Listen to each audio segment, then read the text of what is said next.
আচ্ছা, সামনে সূর্য দেবতাকে নিয়ে আজকের ভিডিও শুরু করছি। দেখুন, সূর্য অস্ত যেতে বেশ কিছুটা সময় রয়েছে। তো আমরা রয়েছি মুর্শিদাবাদ লালবাগে হাজারদুয়ারির সামনে। তো ভিতরে তো ফটোগ্রাফি করা নিষেধ, তাই ভিতরটা আপনারা এসে দেখতে হবে।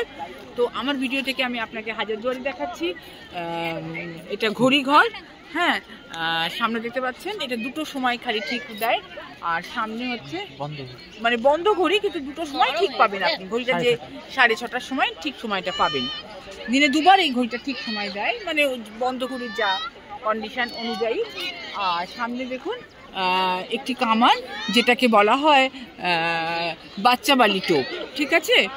অনেক এত জোর আওয়াজের জন্য আপনারা সকলেই জানেন যে অনেক গর্ভবতী মায়েরা তাদের সন্তানদেরকে হারিয়েছিলেন। তো নানান কারণে এটির এরকম নামকরণ।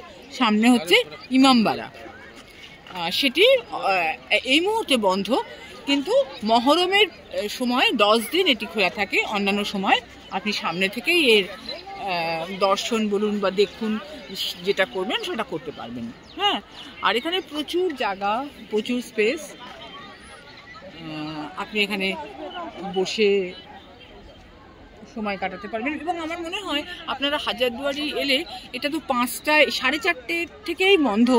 তো এখানে আজকেও প্রচুর মানুষজন এসছেন, শীতের মরশুম চলছে, কিন্তু এখানে আপনাদের ঘন্টা 3 সময় নিয়ে আসলে ভালো।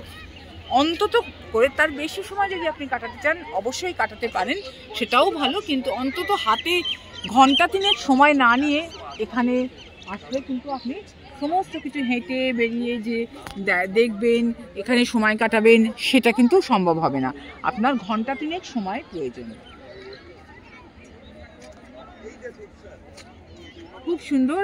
জানি না আমার ভিডিওতে কতটা আসছে, মানুষের মানে কলরব আসছে, অনেক মানুষ এসছে। এখন অবশ্য মানুষের ভিড় একটু হলেও কম, কিন্তু কারণ সময় এগিয়ে আসছে, ঘড়ির কাঁটা এগিয়ে আসছে, মানে হাজারদুয়ারি মানে বন্ধের সময় হয়ে আসছে, সে কারণে একটু মানুষজন কম। তো তবু অনেক মানুষ আছেন।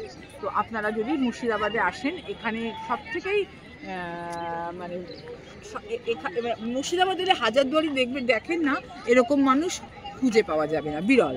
তো আপনারা আসুন, মুর্শিদাবাদ আসুন, হাজারদুয়ারি দর্শন করুন, দেখুন।